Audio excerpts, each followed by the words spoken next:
Olá, seja muito bem-vindo ao nosso canal. No vídeo de hoje você vai ter um resumo dos 5 primeiros capítulos do livro de Mateus, do Evangelho de Mateus, ali o primeiro livro do Novo Testamento. Então, se você quer aprender os pontos importantes desses 5 primeiros capítulos, fica aqui no vídeo que a gente vai ver todos eles juntos. A gente começa com Mateus capítulo 1, que é a genealogia de Jesus. Você viu isso lá no vídeo anterior, quando a gente falou da introdução de Mateus, mas ele vai trazer as figuras mais emblemáticas, os nomes mais importantes que fazem parte da genealogia que trouxeram Jesus ao mundo. E aí a gente vai ter isso daí do capítulo 1 até o verso capítulo 1 até o verso 17, e logo depois a gente vai ter a narrativa do nascimento de Jesus. O que consiste o capítulo 1 de Mateus? Primeiro pedaço, genealogia. Segundo pedaço, o relato do nascimento de Cristo. Na parte que fala do nascimento de Jesus, a gente vai ter algumas profecias sendo cumpridas. Então a gente vai ter ali o cumprimento de Isaías, capítulo 7, verso 14, né, que diz que a virgem dará luz a um filho, né? Então é o caso, Maria ficou grávida e teve um filho. O filho é Jesus, ele é o Messias, ele é o rei aguardado da dinastia de Davi, que Deus trouxe ao mundo para instaurar o seu reino eterno. E também lá a gente vai ter uma outra mensagem muito importante do nascimento de Jesus, que vai dizer que ele é o Emanuel, ele é aquele que é Deus com a gente, Deus com as pessoas, Deus habitando conosco. O capítulo 2, ele se divide basicamente em 3 pedaços. O primeiro pedaço é os magos vindo adorar Jesus, que não são 3 e não são reis. A gente não tem ideia de quantos são. Os magos eram 3 e eram reis por causa da quantidade de presentes e por causa dos presentes terem um valor monetário muito alto à época, né? Então criou-se essa ideia de que eram 3 reis magos. Inclusive na tradição católica tem até os nomes deles, né? Baltazar, Belchior e Gaspar. Então, mas isso não está na Bíblia, a gente não tem nenhuma referência que eram 3 pessoas e que os nomes deles eram esses, que eles eram reis. O que a gente tem é que são magos que vieram do Oriente, certamente da região da Pérsia, influenciados pela religião do zoroastrismo, que é aquelas pessoas que olham para as estrelas e seguiam pelas estrelas. É uma espécie de astrônomo antigo, né? Depois a coisa vai evoluir mais, né? Vai virar ciência e tudo mais, mas na época era mais ou menos assim. Então a gente tem esse primeiro pedaço dos magos vindo adorar o Cristo, que é um sinal claro de que pessoas de outras regiões que não eram israelitas, não eram do povo de Deus, e essas pessoas saem de onde estão para reverenciar o rei, o verdadeiro rei que estava nascendo. O segundo pedaço desse capítulo vai trabalhar a questão da volta dos magos. Os magos vão voltar e eles não vão mais passar pelo caminho ali para avisar para Herodes, e a família de Jesus vai pegar, como a gente diz no Nordeste, vai pegar o beco, né? Vai pular fora, vai embora, é a fuga para o Egito. Então eles vão fugir para não ser massacrados, porque Herodes percebeu que foi enganado e por isso ele não consegue saber mais ou menos a ideia ali, né? Porque isso é até uma coisa interessante, quando os magos visitam Jesus, possivelmente Jesus já é mais velho. Ele não é recém-nascido, como a gente encontra, por exemplo, no caso dos pastores. No caso dos magos, possivelmente eles já tinham, Jesus já tinha aí alguns meses de vida, possivelmente, 8, 10 meses, 1 ano talvez. Por quê? Por causa de Herodes. Herodes manda matar todo mundo de 2 anos para baixo. Ou seja, Jesus poderia ter até 2 anos. Então Herodes faz uma margem aí, né? Manda matar todo mundo aí. Jesus e sua família fogem para o Egito e eles ficam lá até o anjo aparecer lá para eles no Egito e diz: ó, carne de pescoço morreu, Herodes morreu, podem voltar para a região da Judéia. Aí, o que acontece? Eles voltam para lá, mas ainda assim José, por precaução, pelo fato de quem está governando a Judéia é um camarada chamado Arquelau, que era filho de Herodes, ele vai dizer: não, eu não vou para lá, vamos evitar o problema, vamos subir um pouquinho mais. Então vou deixar um mapinha aqui para você ver. Ele sai da região daqui de baixo, que é a região da Judéia, atravessa tudo o que na época bíblica era chamado de Samaria, e ele vai lá para o norte, para a região da Galileia, e vão se estabelecer numa cidade chamada Nazaré. Por isso que Jesus é chamado de Nazareno.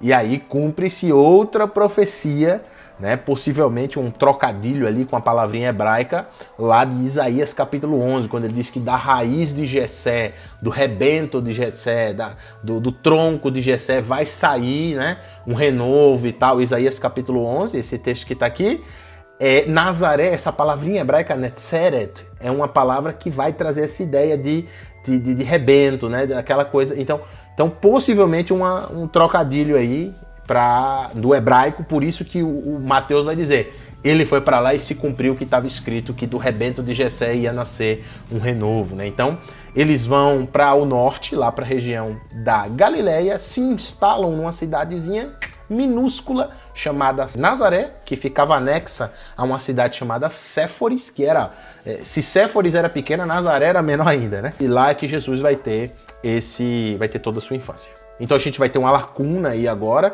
que é Jesus até os 12 anos, que isso vai ser apresentado lá no Evangelho de Lucas. Então quando a gente chegar em Lucas, a gente vai fazer esse tipo de abordagem, vamos estudar sobre isso.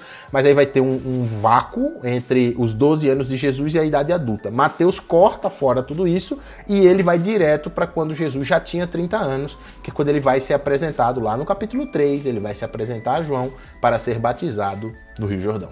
Então o capítulo 3 de Mateus começa do verso 1 ao 12 com a pregação de João Batista. Olha, se arrependa, o reino dos céus chegou. Né? João batizava as pessoas lá no Jordão, um batismo que não é o mesmo batismo da igreja. A igreja tem um batismo que vai ser instituído por Jesus lá em Mateus 28, Marcos 16, depois da ressurreição. Esse batismo de João é um batismo de preparação, um batismo de purificação, assim, só para que simboliza, é o que a Bíblia chama de batismo de arrependimento.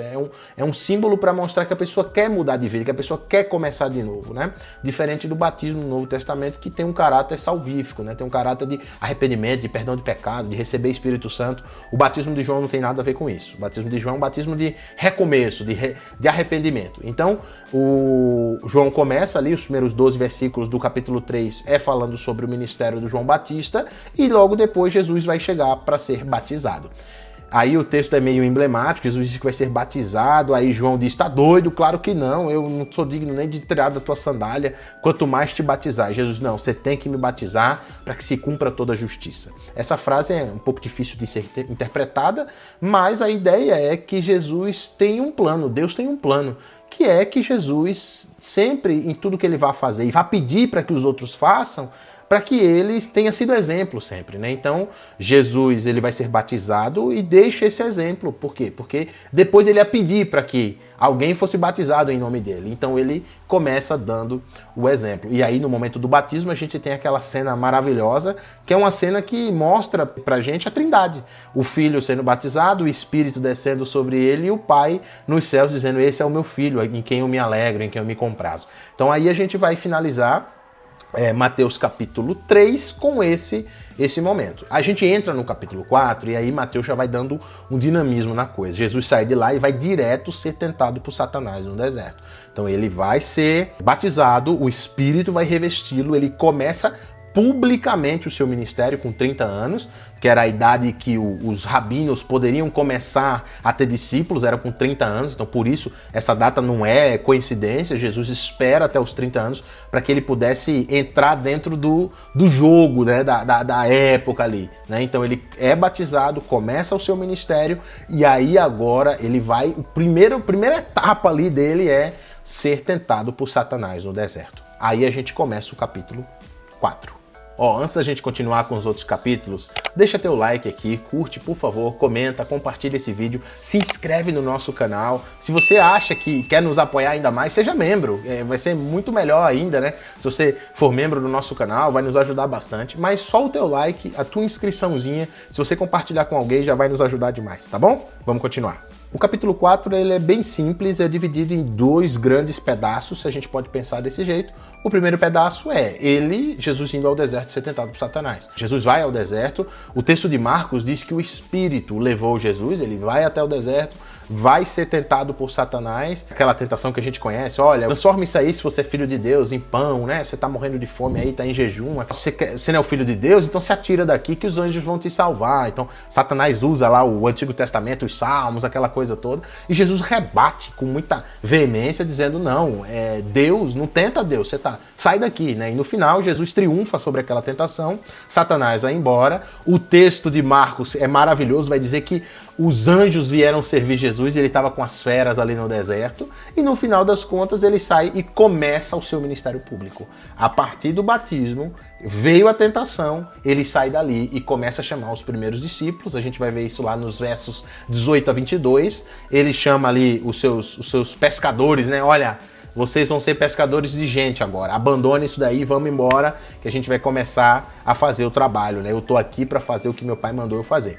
Ele vai começar o ministério dele naquela região ali do norte, aquela que eu já mostrei para vocês há pouco tempo, que é a parte do norte da região da Galileia. Então ele vai estar por ali, Magdala, Cafarnaum, Nazaré, Tiberias, aquela região ali, né? Que é a parte norte de Israel. E ele vai continuar. Daí ele vai ter o resto do capítulo 4 inteiro. Ele vai chamar os discípulos, ele vai fazer milagres, ele vai fazer curas, vai ensinar sobre o reino de Deus, e aí vai começar a ter discípulos. As multidões vão começar a seguir Jesus. E daí a gente chega no ápice do ápice do ápice desses 5 capítulos, que é o Sermão do Monte. O Sermão do Monte é o suprassumo do ensino de Cristo. Se você dedicar sua vida inteira... Eu tive um professor de Sermão do Monte, que eu tô sem um livro dele aqui. Não sei, talvez... tá aqui. Deixa eu pegar para vocês. Esse livro aqui, ó. A Vida de Cristo, Joe McKinney. Ele vai trazer os ensinos. Joe McKinney foi um missionário americano que morou no Brasil, acho que por uns 30, 40 anos. E ele vai trazer como que a gente vive uma vida bem-aventurada. Ele vai trabalhar os ensinamentos do Sermão do Monte com exercícios práticos. Foi publicado pela Resgate Editora. Muito bom. Eu estudei isso aqui na época que eu morava em João Pessoa, que estava estudando para ser missionário e tal. O Sermão do Monte é maravilhoso. O Sermão do Monte, se a gente passa o resto da vida inteira estudando e se dedicando para aplicar na nossa vida aquilo que está no Sermão do Monte, a gente vai ser aquilo que Jesus chama no Sermão do Monte de bem-aventurado, de mais que feliz. As bem-aventuranças são as promessas que Jesus faz para os seus discípulos. Ele sobe no monte, se assenta, e isso era o típico dos rabinos. Os rabinos, quando iam se ensinar, eles sentavam, os seus discípulos sentavam ali em volta, e ele começava dizendo os seus ensinamentos. Jesus começa dizendo: bem-aventurados os pobres de espírito, porque deles é o reino dos céus. Bem-aventurados os mansos, bem-aventurados os e vai. Logo em seguida, Jesus fala do sal da terra, da luz do mundo. Vocês são o sal da terra, a luz do mundo. Depois ele fala sobre a lei, que ele não veio derrubar a lei, mas veio cumpri-la, veio trazer a lei e cumprir no mais alto nível. Jesus foi a primeira pessoa que pisou, primeira e única pessoa que pisou na terra, que cumpriu todas as ordenanças da lei. Então ele falou: eu não vim derrubar lei nenhuma, eu vim cumprir, eu vim refinar a lei, eu vim aprimorar, eu vim fazer a lei chegar num outro patamar. Olha pra pessoa, tudo bem, você olhou pra mulher, você desejou, você não traiu, não é negativo. Jesus diz: olha o teu coração, Deus quer saber do teu coração.